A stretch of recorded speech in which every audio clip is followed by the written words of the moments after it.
কোথায় যাবো?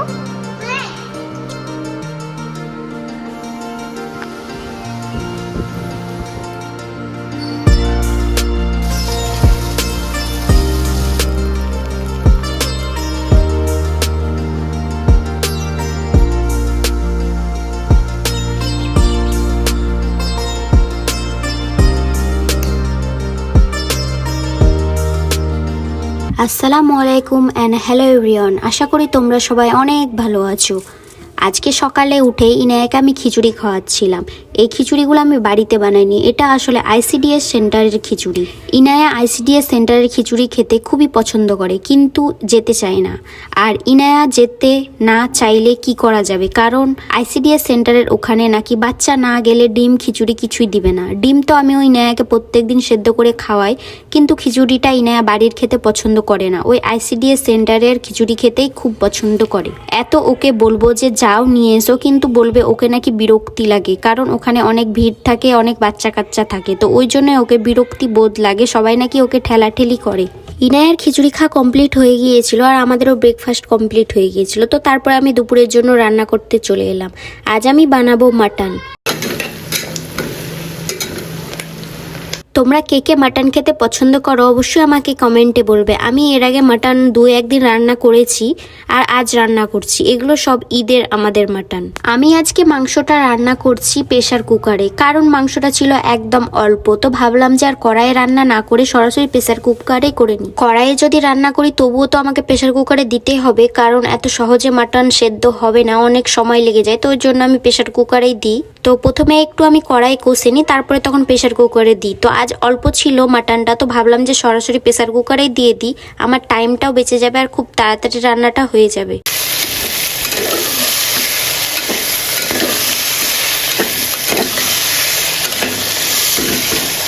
তোমরা হয়তো ভাববে আমি ডেইলি ব্লগিংয়ে প্রত্যেকদিন রান্নাবান্নাই দেখাই, কিন্তু ডেইলি ব্লগিংয়ে আর কি দেখাবো, আমি সারাদিন যা করি না করি ওগুলোই দেখাতে হবে, তো রান্নাবান্না করি তো রান্নাবান্নাই দেখাই, আর কিছু টপিক পাই না। আমি কোনো জায়গায় ঘুরতে গেলে ওটাও তোমাদের সাথে শেয়ার করি ব্লগিংয়ে। তারপরে মাটনটা কিছুটা পরিমাণ কষা হয়ে গেলে তার মধ্যে দিয়ে দিতে হবে লবণ, হলুদ, জিরা গুঁড়ো, আদা রসুনের পেস্ট, এসব দিয়ে দিতে হবে ভালোভাবে, তারপরে নাড়াচাড়া করে নিতে হবে মাটনটাকে।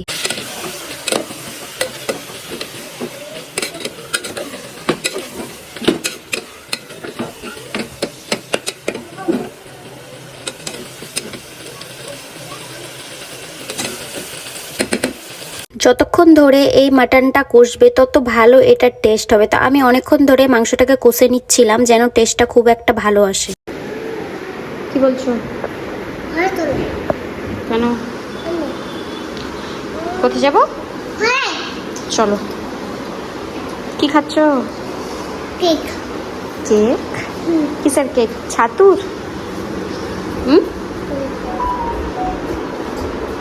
যা গরম লাগছে, বিছানায় বসো। জুতো খুলে দেবো?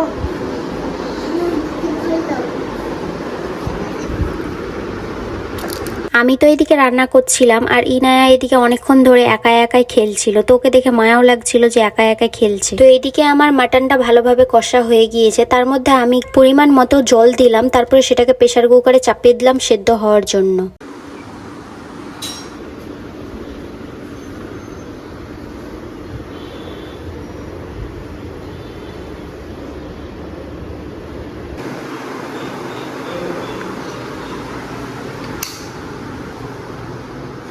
আজকে দেখলাম প্রচুর পরিমাণে রোদ উঠেছে, কদিন ধরে শুধু সন্ধ্যাবেলায় বৃষ্টি ঝড় এইসব হচ্ছিল, তো আজ সকালে উঠে দেখলাম প্রচুর পরিমাণে রোদ উঠেছে আর গরমও পড়েছে অনেক। দেখা যাক আজকে বৈকালে বৃষ্টি হচ্ছে কিনা।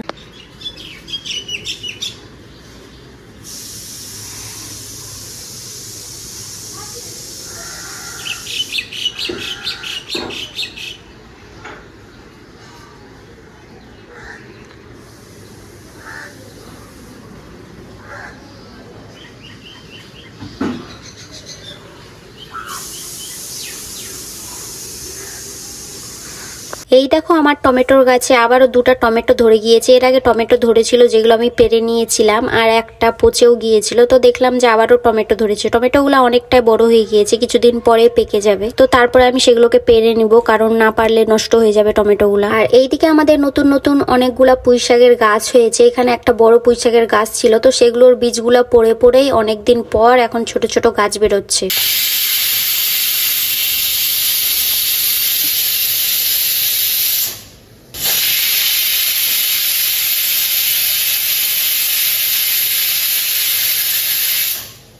তোমাদেরকে ওইদিকে আমি গাছপালা দেখাচ্ছিলাম, আর এদিকে এসে দেখলাম যে আমার মাটন রান্না হয়ে গিয়েছে, অনেকগুলো সিটি পড়ে গিয়েছে। তো আমি তাড়াতাড়ি করে এসে এদিকে প্রেসার কুকারটাকে আগে বন্ধ করে দিলাম। তারপরে আমি এইখানে একটা জামার দাগ উঠাচ্ছিলাম। কি দাগ ভরিয়ে দিয়েছে ইনায় আমি সেটা জানি না, কিন্তু উঠাবার চেষ্টা করছিলাম। প্রথমে আমি লেবু দিয়ে একটু ট্রাই করছিলাম ওঠে কিনা। আমার মা এইভাবে কোনো জামা কাপড়ে যদি দাগ হয়ে যায় তো লেবু দিয়ে এইভাবে ঘুষলে পারে দাগটা নাকি উঠে যায়। তো আমি অনেকক্ষণ ধরে চেষ্টা করলাম, কিন্তু দাগটা উঠছিল না। কিভাবে উঠবে আমি বুঝতে পারছিলাম না। তো একটু পরে কোলগেটও দিয়েছিলাম, সাবানও দিয়েছিলাম, কোনোভাবেই দাগটা উঠলো না। তো তারপরে ওভাবে আমি রোদে দিয়ে দিয়েছিলাম জামাটাকে। তো পরে দেখলাম দাগটা একটু ফ্যাকাসে হয়ে এসেছে। আর এদিকে আমি প্রেসার কুকারে মাটনটা চাপিয়ে রেখেছিলাম। তো দেখলাম আমার মাটনটাও রেডি হয়ে গিয়েছে পুরোপুরি। তারপরে আমি শেষে গরম মশলা দিয়ে মাটনটাকে একটা বাটিতে নামিয়ে নিই।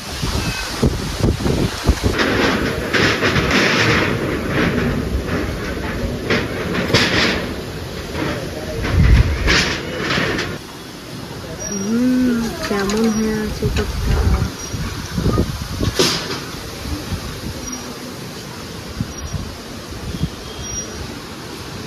তো দুপুর পেরোতে না পেরোতে প্রতিদিনের মতো আজও ঝড় উঠে গিয়েছে প্রচুর পরিমাণে। একদম মেঘলা হয়ে গিয়েছে, কালো কালো হয়ে গিয়েছে চারিদিকে। তো আমি ছাদে আমার জামা কাপড় সব নামাতে গিয়েছিলাম। তো দেখলাম যে ওয়েদারটা অনেকটাই ভালো লাগছে, তো একটু ক্যাপচার করে নিলাম।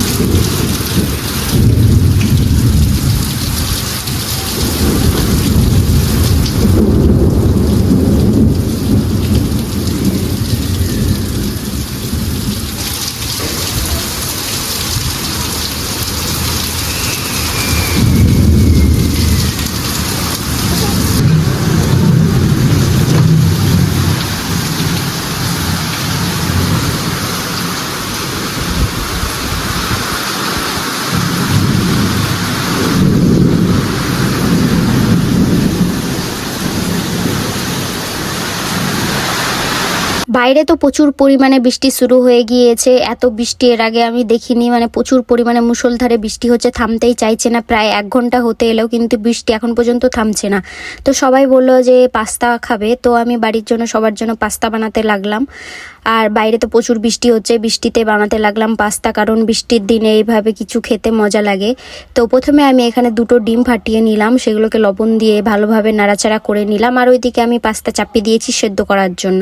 পাস্তা খুব একটা সময় লাগে না সেদ্ধ হওয়ার জন্য। তো ওইদিকে সেদ্ধ হচ্ছিল, আমি এদিকে প্রথমে ডিমটা ফাটিয়ে নিলাম, আর এদিকে পেঁয়াজ আর শসা কেটে নিলাম। বাড়িতে গাজর ক্যাপসিকাম এইসব ছিল না, তো শসাটা ছিল, তো ওইটুকু আমি কেটে নিলাম। আর এদিকে ম্যাগি মশলা নিয়েছিলাম, আর একটা কি মশলা ছিল জানি না, আর একটা টমেটো কেচাপ নিয়েছিলাম।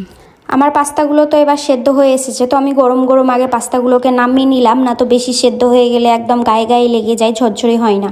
তো প্রথমে আমি পাস্তাগুলো নামিয়ে ঠান্ডা জলে আগে ধুয়ে নিলাম, তাহলে পাস্তাটা খুবই ঝরঝরে হয়।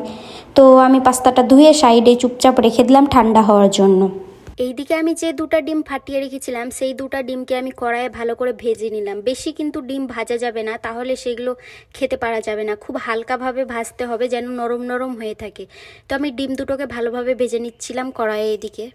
তারপরে ডিমগুলো ভাজা হয়ে গেলে আমি কড়াইয়ে আবার তেল দিয়ে দিলাম, কারণ তাতে পেঁয়াজ তারপর শসা এগুলো ভেজে নিব। তো ওই জন্য আর একটু তেল দিয়ে নিলাম আলাদা করে।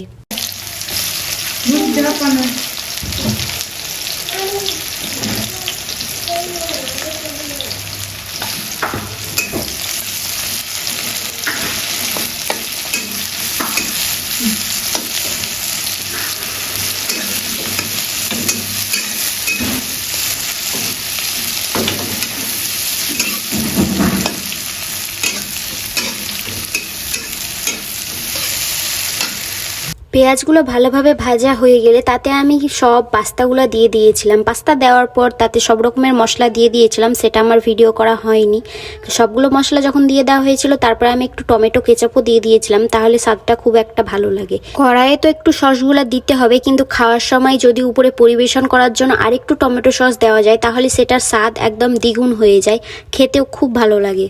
আর বলতে আমি ভুলে গিয়েছি, পাস্তাটা সেদ্ধ করার সময় কিন্তু একটু লবণ দিয়ে দিতে হবে। তারপরে যদি লবণ কম লাগে তখন ভাজার সময় আর একটু লবণ দিয়ে সেটার স্বাদটা দেখে নিতে হবে ঠিকঠাক আছে কিনা। যদি কম লাগে তো অল্প লবণ দিয়ে দিতে হবে। আমি কিন্তু পাস্তাতে একটুও লঙ্কা দিইনি, কারণ ইনায়া খাবে। তো লঙ্কা না দেওয়া অবস্থাতে আমি একটু প্রথমে ইনায়ার জন্য তুলে নিলাম, তারপরে আমি এদিকে লঙ্কা দিয়ে দিলাম, কারণ সবাই একটু ঝাল ঝাল খাবে, ঝাল ঝাল না হলে ভালো লাগবে না। তো ইনায়ার জন্য তোলার পর আমি তাতে গুঁড়ো লঙ্কা দিয়ে দিয়েছিলাম যেন স্বাদটা ভালো লাগে।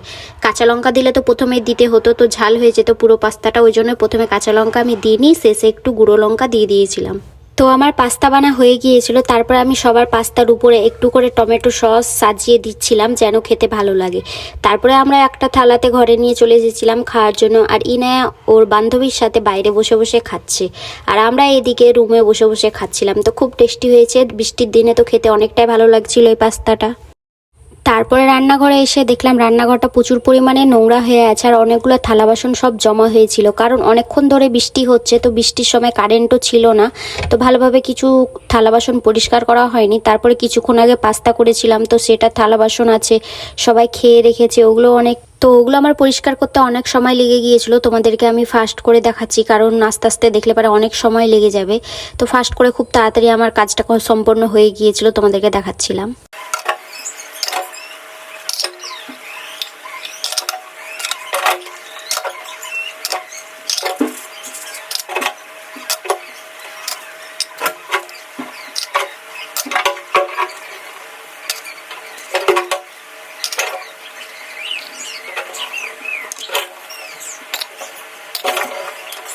তো আজকের ব্লগটা এখানে শেষ করছি, দেখা হচ্ছে পরবর্তী নতুন এক ব্লগে। তো আমার ইউটিউব চ্যানেলে নতুন হলে অবশ্যই আমার চ্যানেলটিকে সাবস্ক্রাইব করে দিবে, আর আজকের ভিডিওটা ভালো লাগলে লাইক করে দিবে। টাটা।